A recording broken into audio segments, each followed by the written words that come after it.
Ladies and gentlemen, welcome back to C&T Talking Tigers, featuring our good man Kennard. Look, we're here once again. Blessed to be here in the building. You know what I'm saying? We want to shout out to our guy Courtney. And, he's behind the scenes working, getting ready for his wedding.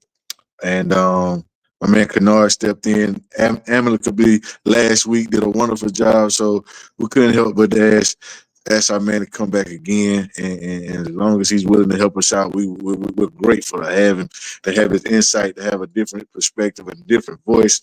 Um, Very knowledgeable. You know what I'm saying? Kennard, say what's up to the people. What's going on, everybody? Once again, it's Kennard, Vernon, Stewart here for the podcast. Here with C&T.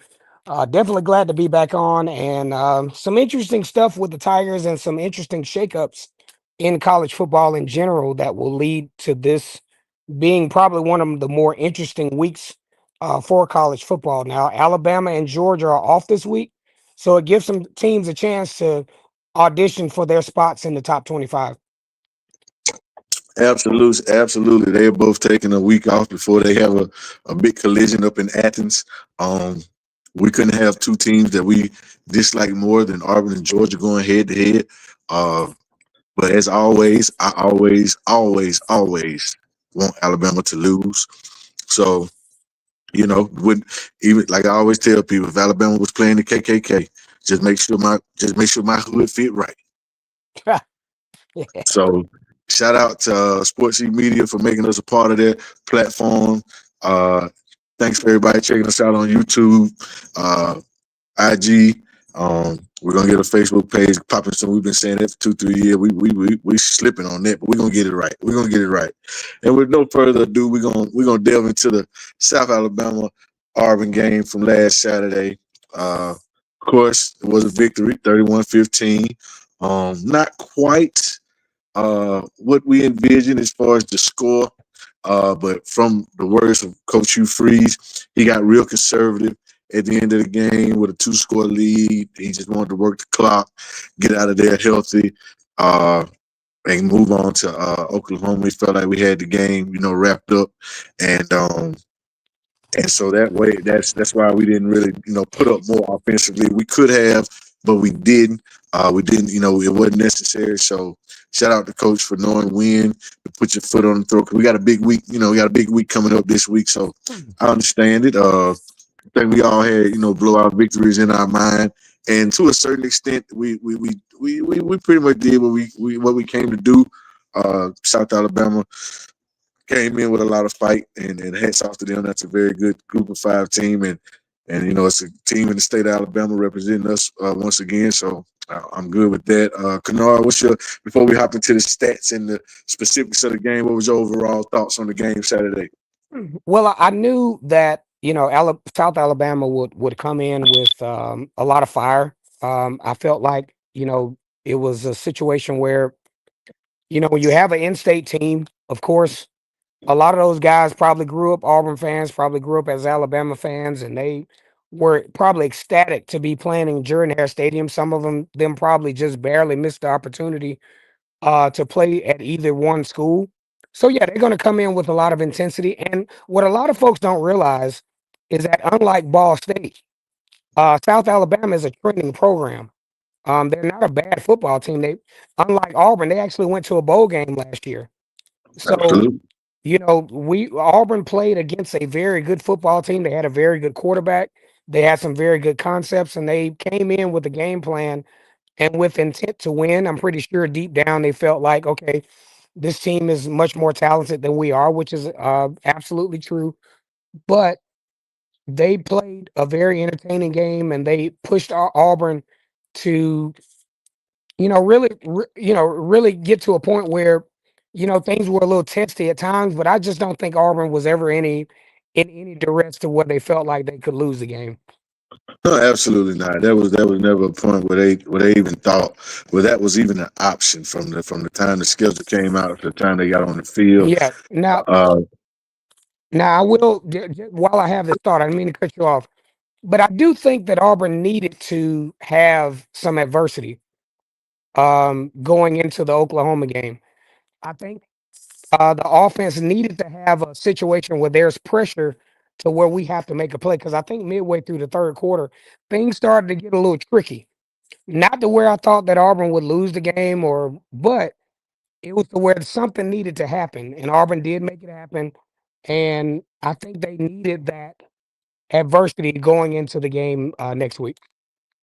Absolutely. You want to see them fight through adversity. You want everything to be cupcakes and ice cream. You want to know what it's like when you have to get it done at that time. So yeah. So we hop into it, man. Like I said, it was 31-15. South Alabama came to play. I mean, last week we talked about how well they performed against Tulane. Um, their big three, Davenport, Bullock, and Voice in the wide receiver. We talked about how they had been producing at a high level up and coming into the Auburn game. And I take my hat off. I take my hat off to Auburn. Davenport, he was 18 to 26, but he only had 170 yards. He did throw 2 touchdowns, but we picked him off. Our first pick, I think that if I'm not mistaken, that's our first pick of the season. Um, and it was from Kentrell. It wasn't even from a DB or linebacker. It was from Kennard Crawford, the defense end. So it was a good play by him. Um, Kentrell Bullock, the running back who had been averaging well over 100 yards per game. We held him for 16 carries, 57 yards, 3.5 yards per carry. Outstanding. I love it. Their backup, PJ Martin, he came in 11 carries, 30 yards, 2.7 yards a carry. I love it. South Alabama made it. They made an effort, a conscious effort to try to run the ball against us. They ran it 42 times, which is nothing to sneeze at. Now they had over 140 yards rushing, but they only averaged 3.3 yards per carry. That's the big deal. 140 yards might sound like a lot, but not when you ran it 42 times and you're only getting 3 yards a pop. Uh, their receivers, I think the leading receiver was Eager. He had 8 catches for 55 yards. Voisin, who had been averaging well over 100, he had 4 catches for 45 yards. He caught one of those touchdowns. Um, as far as team stats go, first downs was pretty even. We had 19, they had 20. Third downs, we were 7 for 13, just a little over 50%, which I love. I love converting third downs, keep drives alive, extend the drives, give your defense a rest, give you opportunity to get points. And they were 7 for 16 on third down, well under 50%. Once again, I love it when the offense converts on third down and when the defense makes stops on third down. That can lead. That's a key to victory right there. If you can stay on the field and extend drives on offense, and when you can get the other team off the field and end drives on defense, that's a recipe for success. Both of us converted well on fourth down. We were 3 for 3. They were 3 for 4. We had 337 yards total offense. They had 310. We got an interception and a fumble. I was happy about the penalties. We cut down on the penalties. We only had 4 this week. 43 yards. They had 5 for 35. So it was about equal, but it was a big deal for me that we cut down on those penalties. And if I'm not mistaken, we've cut down on them each week. We went from maybe 8, 9, 10 against Baylor. We had 6 against Ball State. 4 this week. So I'd be happy if we keep knocking that number down, go to Oklahoma, and have less than 4 penalties. That would be excellent. Jackson Arnold, once again, had a very good game, had a very solid game. 13 for 24 in the passing game, 142 yards and a touchdown. He ran it 10 times for 50 yards, got in there twice. My guy, Jeremiah Cobb, 119 yards off 19 carries. Ladies and gentlemen, 19 carries.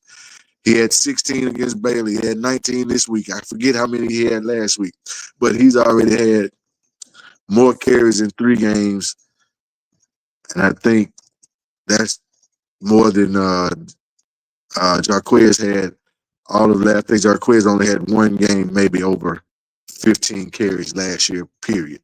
So we've made a conscientious effort to get the ball on the ground.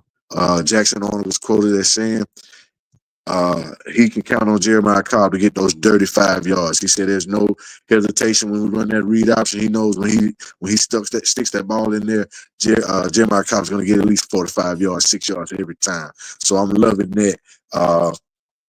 In the passing game, Eric Singleton was our leading receiver, 6 catches for 65 yards. Cam got in the end zone with a 32-yard touchdown catch. He caught 2 for 49. Ratio caught 2. Uh, Eric Singleton, he gets his balls in the backfield on the little speed sweeps and revert jet sweeps and stuff like that. So he had 3 carries for 15 yards. Mapson got a few carries. So we was closing in on 200 yards again.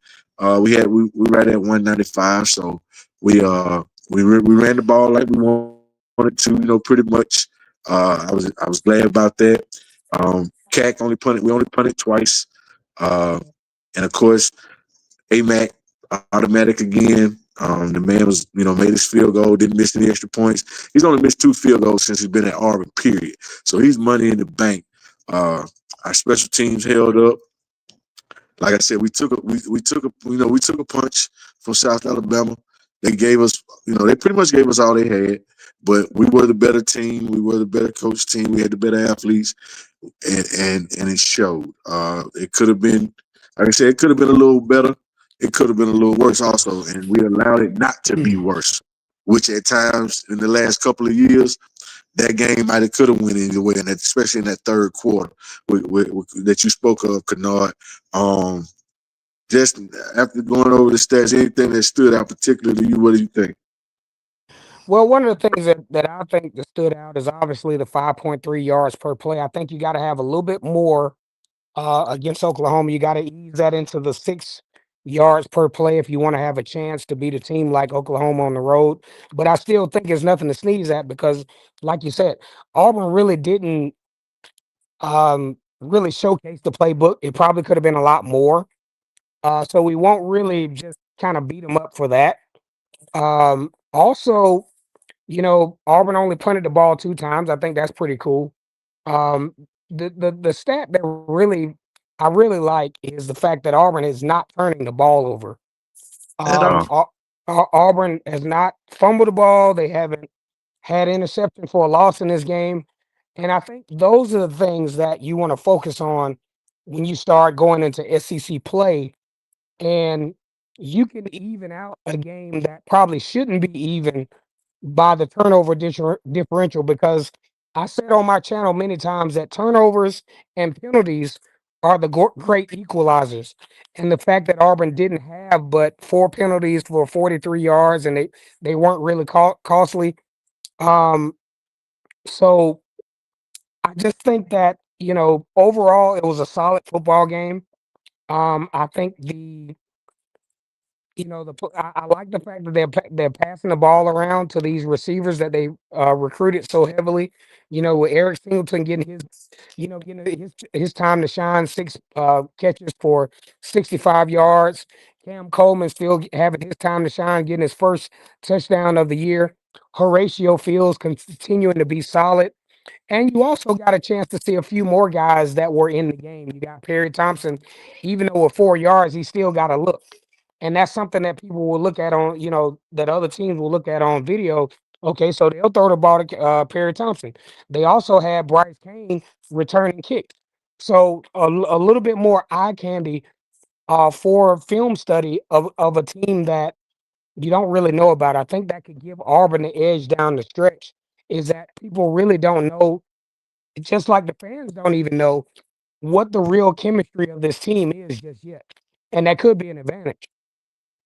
Yeah, absolutely. When you don't know exactly who to key on, who you have to hone in on, because everybody's capable of making a play and everybody's getting the ball. Um, Hopefully we can see Damari back in the backfield, and then now we got Cobb and Damari running the ball. Darrell Robinson gets the ball. We saw Mapson get in. Singleton's going to get the ball on jet sweeps. I'm excited to see Bryce Kane get the ball in his hands in any capacity. Punt, kickoff, receiving, just like Eric Singleton, rush, anything we can do to get the ball in Bryce Kane's hands, I'm all for it. Malcolm Simmons is still a threat anytime he's out on the field. So the fact that we've got that thing spread around, Ratio's starting to get comfortable. He's making catches every week. Perry Thompson's getting in and starting to get starting to get looks, and that way you just can't focus on Cam Coleman. And if you do, we have other guys that can hurt you. So, like I said, it was all around a solid effort. I give it I'd probably give it a B. You know what I mean? Because we really just went in to do what we had to do and get out of Yeah, there healthy and unscathed. yeah. I So mean, I'm good with that. yeah. And plus, a lot of folks don't realize that 31-15, and you hold out probably the most electric wide receiver on the team, in Malcolm Simmons. He did not play. That also kind of relieves the defense for South Alabama to where the home run threat, we ain't got to worry about him this week. So that kind of helped. But my goodness, you get Malcolm Simmons back in that thing next week against Oklahoma, and he actually had a breakout game against Oklahoma last year. And I think he will probably, obviously, be looking to do the same. And if you add Malcolm Simmons to the equation, you're probably looking at, instead of the yards per play that we had this week, you probably differentiate that by a couple of more yards with a guy like Malcolm Simmons in the game. So that's what I think. Because if you look at social media, you will have social media talking about, oh man, because Auburn fans are panicked real quick. We only beat South Alabama 31-15. What's going on? And what's Hugh Freeze's buyout and all this other stuff. But you got to understand what they're trying to do. You know, Auburn has rotated so much on defense that I'm gonna just be real with you. Even as an Auburn analyst, I don't know who the starters are. To be honest, I don't, because they rotate so much. But that's a good thing. You're getting guys playing time. You're getting guys reasonable reps that you're going to need going into SEC play. Absolutely. Absolutely. So like I said, we went in there, we handled business, we did what we needed to do, and we got out of there, relatively healthy and with a win, which is what you always want to do. We're ranked, we're on a 3-game winning streak. Because like I said, the last couple of years, that game could have easily went the other way. Big point you made, Kennard, is on the turnovers. That's what ultimately did us in and kept us out of a bowl game last year. Costly turnovers at the quarterback position. And you can point to any game and every game you want to that we lost. Auburn had every opportunity to win those games, but we costly turnovers by the quarterback killed us every time, whether it was Arkansas, Cal, Oklahoma, Georgia. It didn't matter. It happened. What's up, fella? Yes, I'm not worried about Oklahoma. I feel comfortable saying we will take the care of business. Hey, Ron, what's up, my guy, Ron? Boy, Eagle, baby, good to hear from you. And you're right, Ron. We're hoping to go in there and handle business. So, we're gonna move over. We're gonna move over to Oklahoma a little bit, but we're gonna touch on going into the Oklahoma game.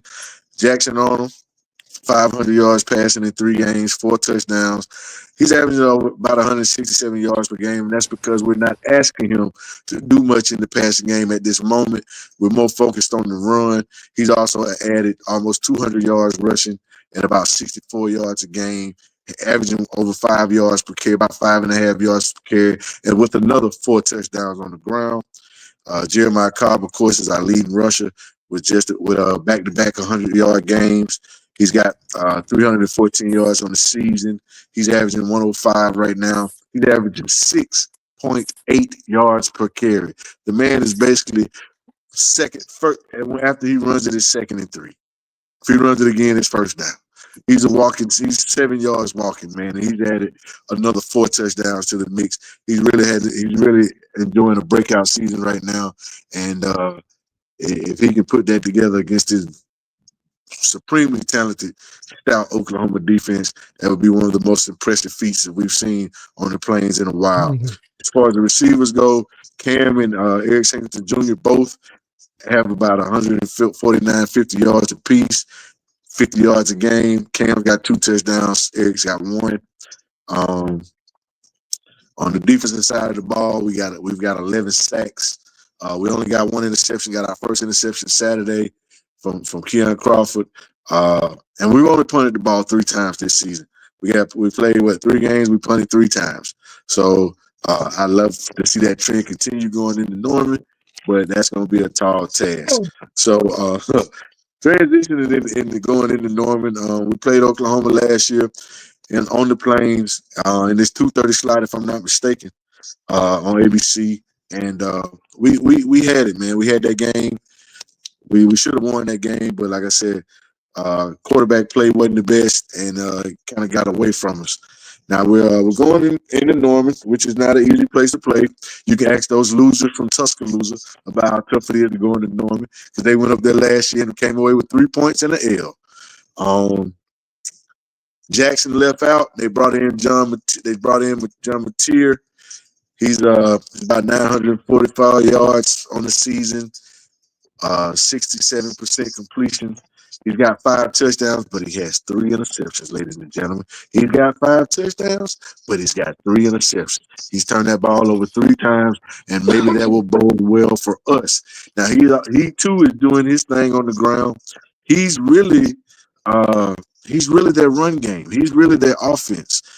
He's the leading rusher on the team with 33 carries. He's got more carries than any of the running backs. He's got 2 more carries than Tory Blaylock, who has 31. Mateer has 161 yards on the ground, uh, which is a little more than Jackson. Jackson got 192 yards on the ground. So, but they both average a little over 5 yards per run. Uh, I think, if I'm not mistaken, Mateer's got 4 touchdowns on the ground as well. Their running back, Tory Blaylock, he's behind Mateer with 2 rushes, but he's got it right there at 166 yards. So he's about 55 yards a game. Mateer runs for about 54 yards a game. So together, they're about a 100-yard rusher between those two. Mateer with 4 touchdowns and Blaylock with 3.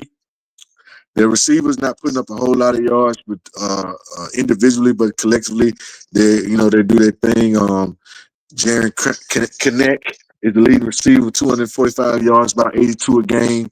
Deion Burks, who I think is their best receiver and their most explosive receiver, he's got 225 yards, 75 yards a game, 2 touchdowns.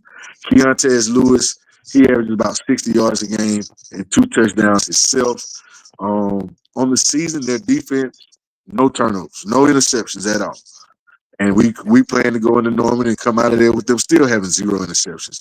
They've tallied 7 sacks in those games, and they too have only punted the ball 3 times.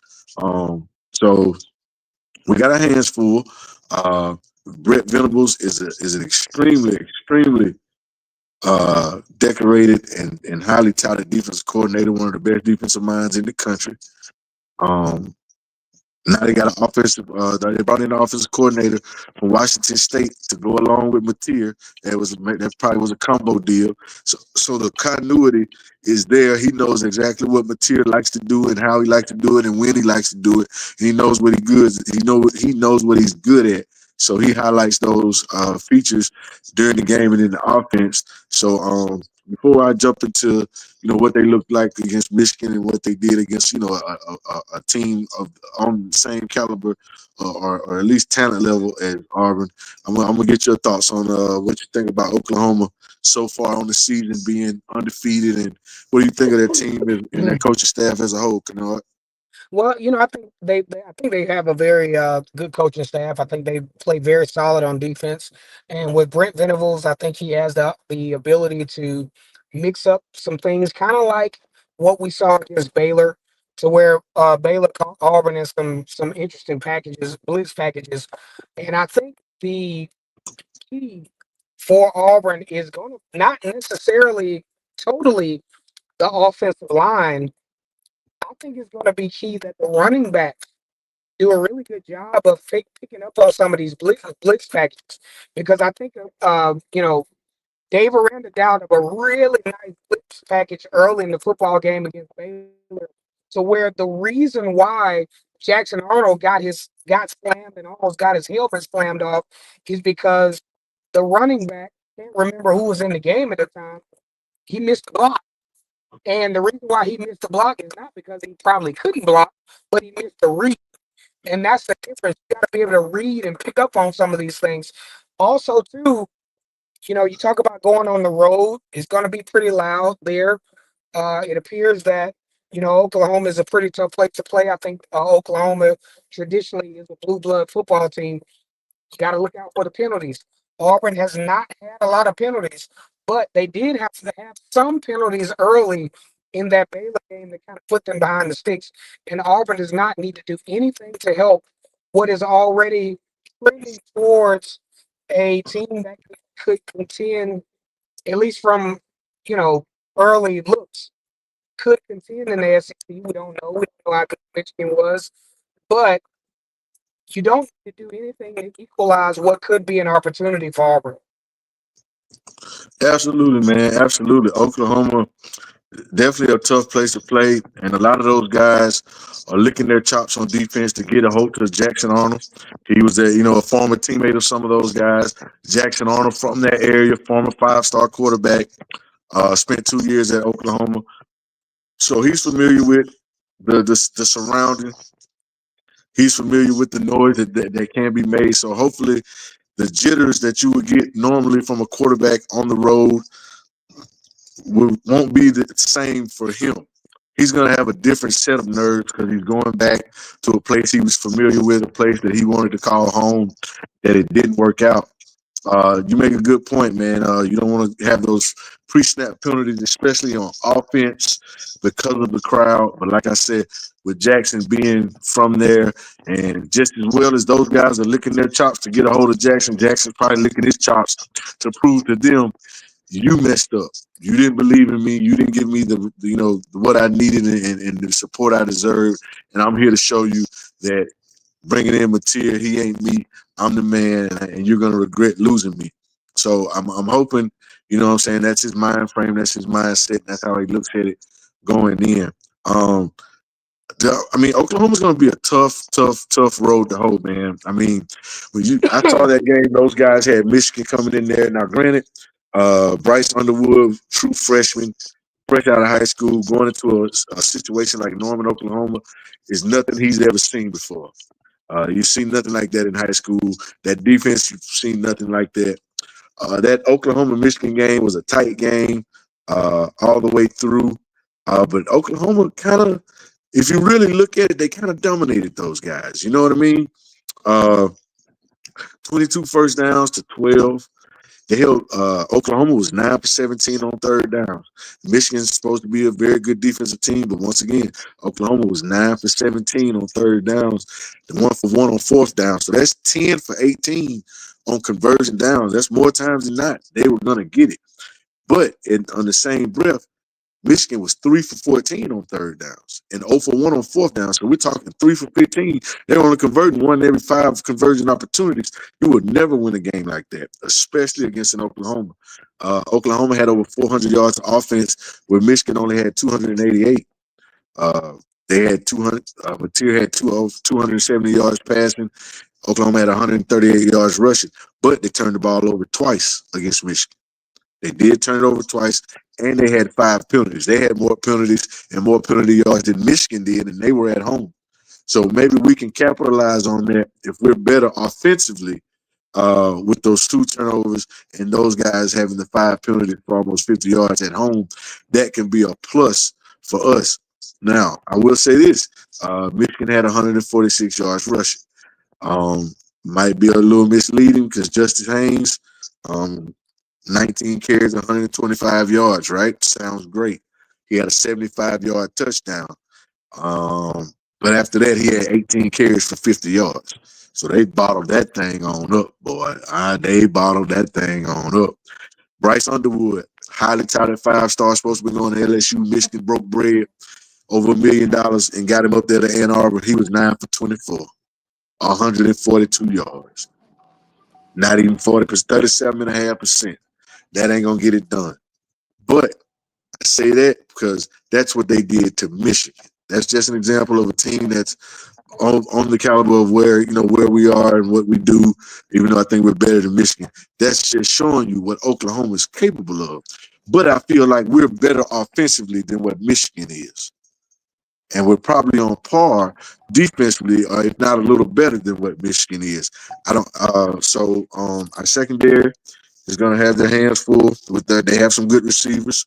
Uh, but like I said, he's turned it over 3 times already. He turned it over twice against Michigan. So the opportunities are there. Oklahoma's their starting center. He's out. He's out. Their starting center is out, and if I'm not mistaken, their left tackle might be hurt too. So it might be replacing 2 offensive linemen. We have to capitalize on that. We have to take advantage of that. So with the way things looked against Michigan, they really dominated those guys. And Brent Venables, even when he was at Oklahoma with Stoops, to over there with uh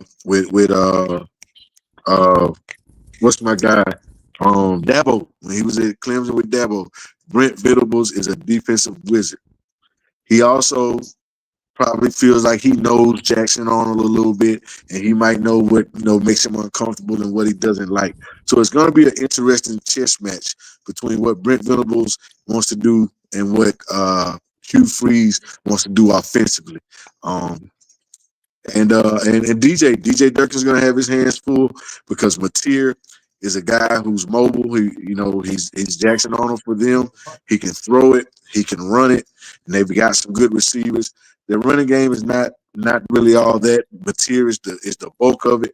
So I feel like if we can bottle up their run game, especially him and those backs, and make them one dimensional and make them have to throw, uh, Sawyer Robinson and Baylor, we did that to them. They got a lot of yards, but they didn't. But it wasn't really efficient yards. It wasn't efficient, but they did get a lot of yards. Hopefully, if we can bottle up their run game, make them one dimensional, and we can have success on offense as far as our run game, and when we do pass, or if we have to pass, we can be efficient in the pass game and control the line of scrimmage in the run game. I think we could be successful. Not ready to call a prediction or a score right now. I just want to get your thoughts on everything on the whole situation. Their kickers. Let me speak on their special teams too. Like I said, they've only punted 3 times all season. Their kicker, they've had to use 2 because one of them really wanted to get the job done, so they went to another one. So I think we might have an advantage special teams wise as far as kickers. So like I said, Alex Mack's only probably missed 1 or 2 kicks since he's been at Auburn. Period. He's just as automatic as his brother Evan is in the league. So um, I'm looking forward to the challenge. Uh, I wish we hadn't wore all white last week because if we turn around and wear it all white again, we might. You know what I'm saying? We're gonna have on the same uniform 2 weeks in a row. So, but let me get you, tell me your overall thoughts and what do you think about the game coming up Saturday, Kennard, with a strong opponent in Oklahoma. I think Oklahoma is strong. I don't want to hear anything about Jackson Arnold and being nervous about going to back home and to his former team. I don't want to hear that because there was a freshman that came to Ark to Oklahoma last couple of weeks that didn't turn the ball over and that kept his team in the game by doing that. Michigan actually forced some turnovers and were able to keep themselves in the game that way. Statistically, like you said, the game was dominant. I think it was very impressive statistically how Oklahoma, you know, ran the table on Michigan, honestly. Uh, but you also had a situation with Bryce Underwood. It kind of reminded me of a quarterback back in the day. I don't know if you're even old enough to remember this. Well, actually, you are. Back in the day, 2015, Auburn took on a Lamar Jackson in Louisville. Woo! And what we don't remember is the fact that if Lamar Jackson would have had a little bit more time, because he started to be Lamar Jackson that we know late in the dang fourth quarter and almost beat Auburn. So quarterback play is going to be huge. That's why I say that because I think that Michigan had a good quarterback that protected the football, that gave um, their team a chance to win despite how they were being dominated statistically. I think Auburn has to do very well against the run, and I think they have the opportunity to do so. Because if John Mateer is their running game, I think not only against Auburn, but against more SEC opponents, Michigan is going to be in a little bit of trouble because, in my opinion, your running backs need to be your leading rushers, and they have to be able to run the ball very well. So I I just really feel that Auburn has an opportunity here to get a good showing on the road. I'm not gonna say just get a win. I mean, a lot can happen on the road in the SEC, and turnovers and penalties start to become a factor. But you got to take advantage of what the offense is giving you. And if all they're giving you is a quarterback that can kind of sort of run a little bit and not really a dominant running back, you got to figure out a way, like you said before you brought me on, you got to figure out a way to make that team one dimensional. Absolutely, man. Absolutely. And you're absolutely right. If Michigan had a more experienced quarterback, if Oklahoma played Michigan later in the season, as Bryce gets more comfortable with college football and makes the adjustment, Michigan could very well win that game. Yeah. Even as bad as he played at quarterback, they were still in the game all the way to the end. Um, and like you said, with Mateer being the running game with 2 more carries than the starting running back and 5 less yards and the same amount of touchdowns, he is their running game. He is their offense. So one thing about if you ki- cut the kill the head, the body will follow.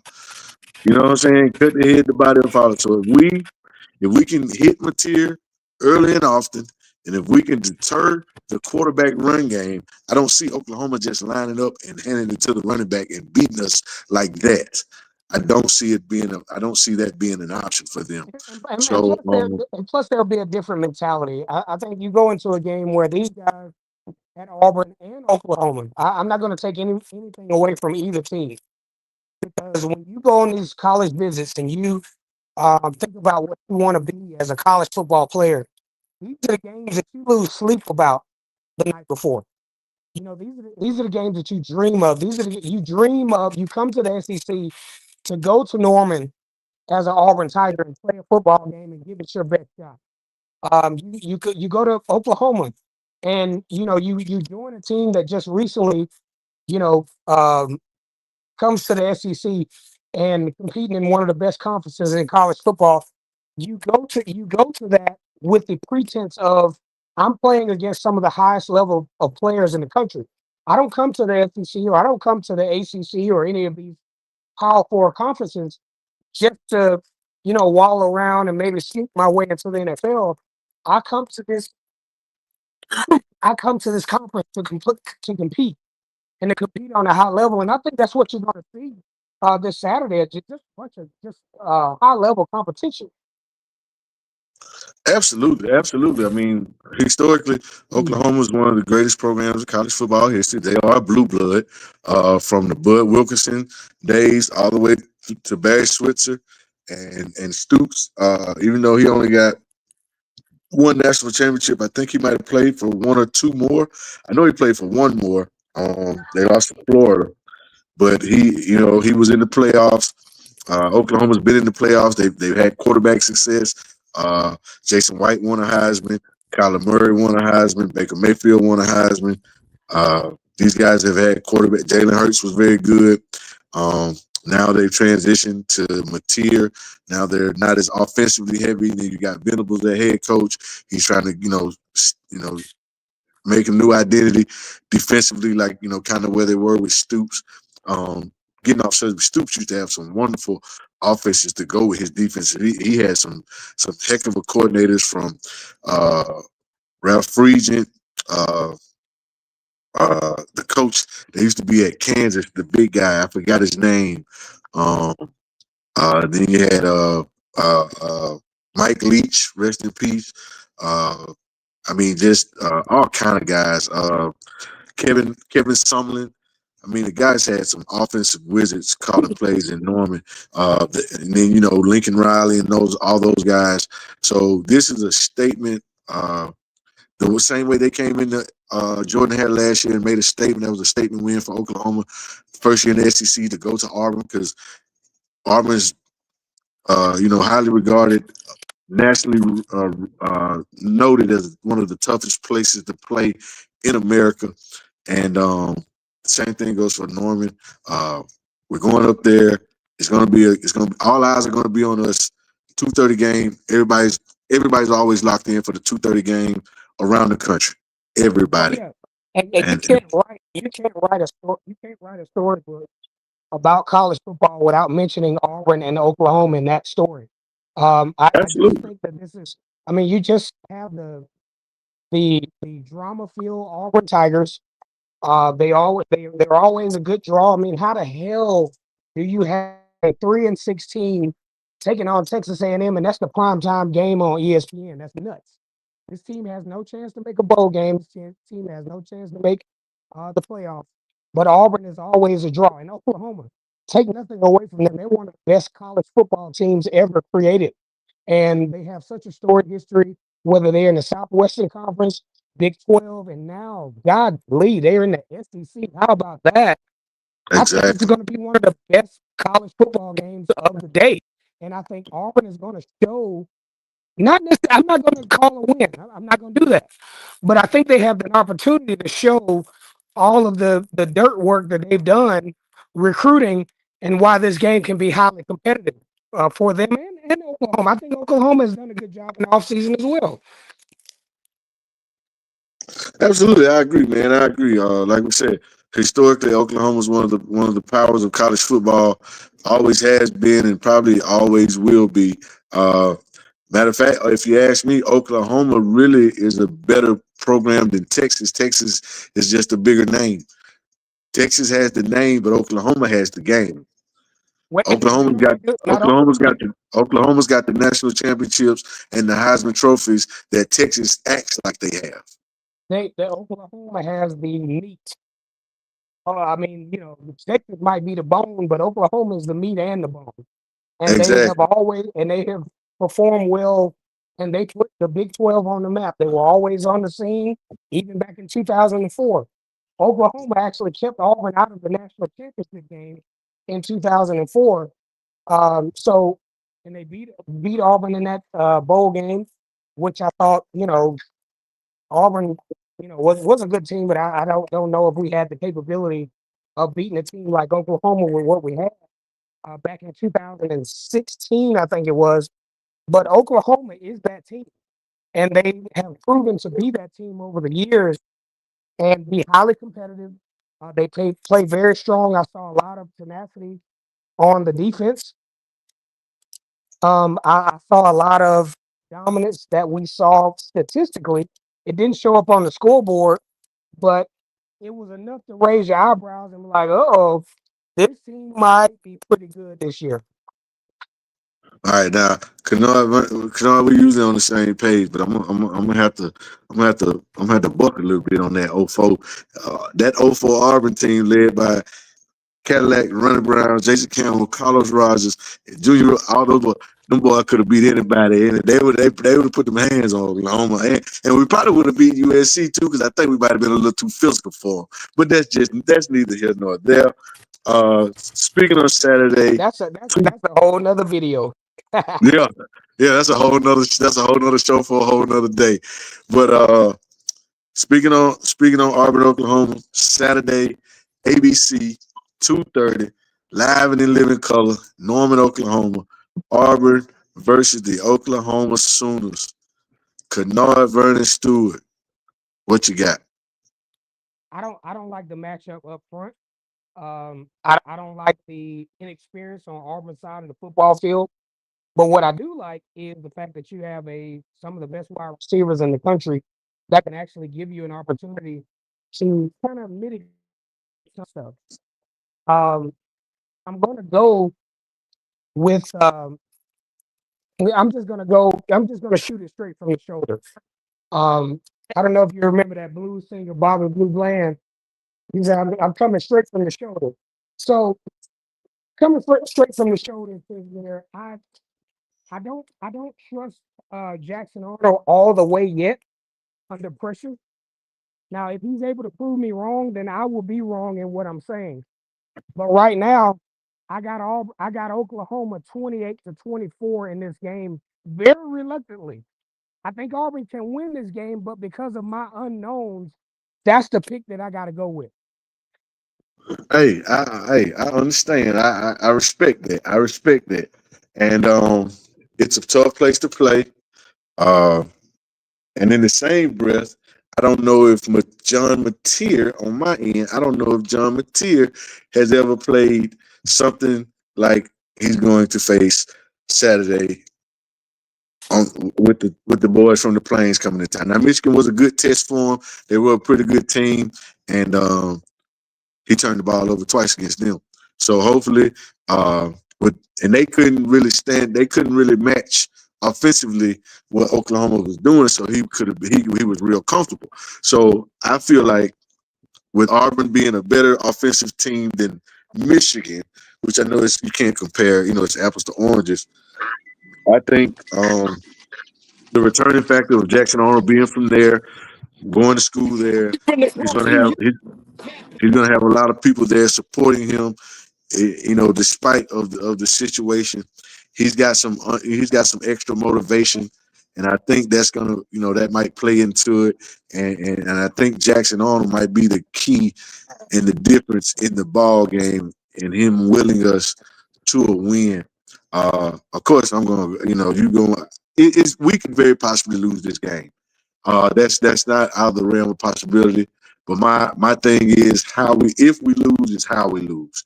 Um, so with that being said, hopefully Kennard pop back in a minute, everybody. But with that being said, I'm gonna go. I got my shirt on. I wore the shirt first show. We beat Baylor. I wore it again. We beat Ball State. I wore it again. We beat South Alabama. I'm wearing it again. So maybe this is our lucky shirt this year. So I'm gonna go with the shirt on. I'm gonna go Auburn.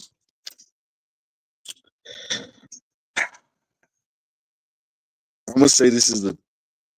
I'm gonna say this is a 24-21 ball game. Auburn with the win. Alex Mack with a game-winning field goal. Mr. Automatic himself.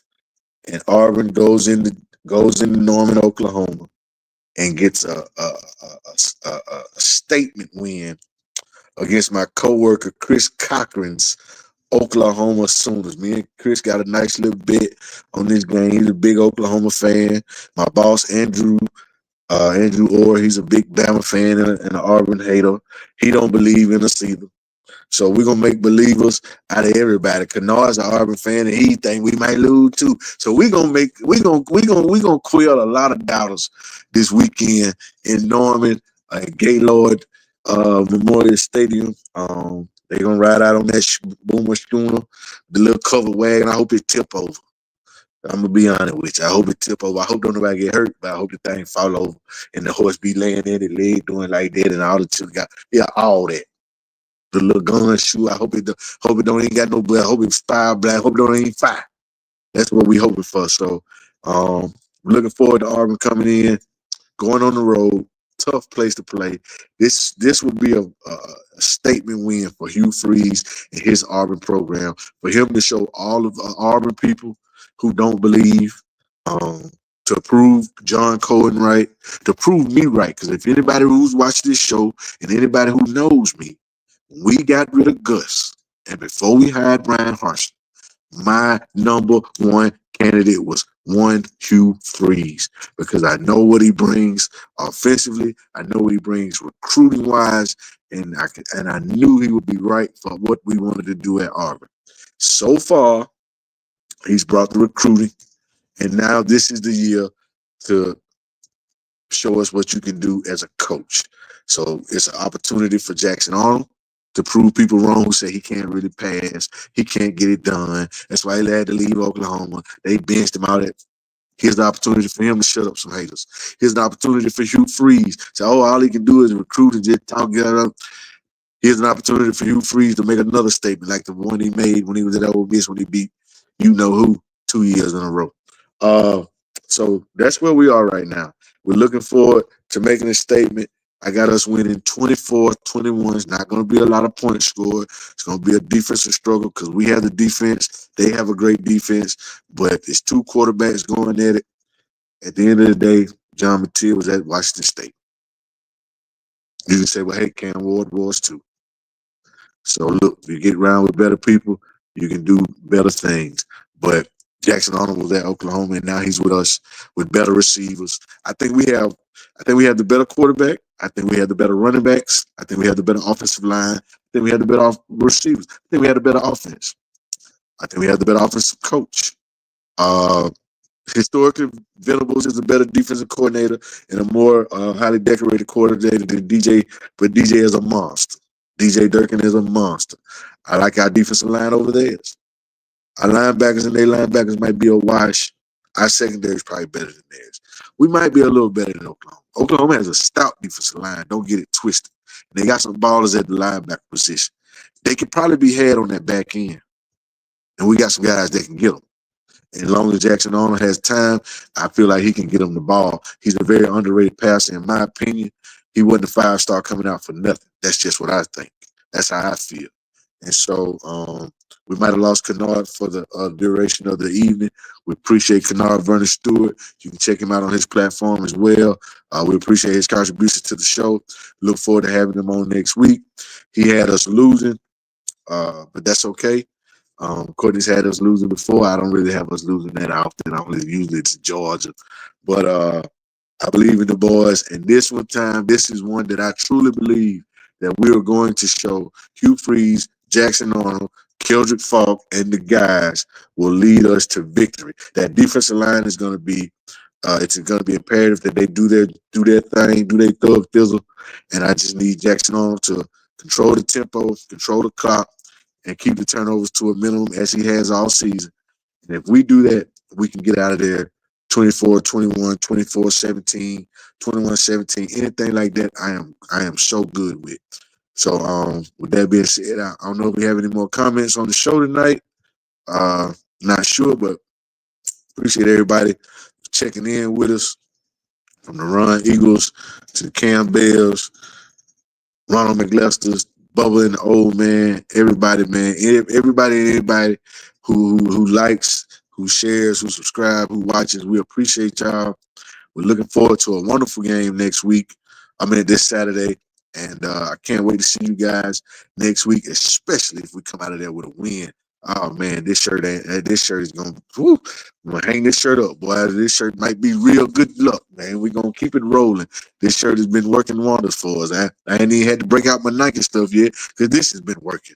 I was waiting to break out our Nike, but I ain't breaking out no Nike until this shirt don't work for us no more.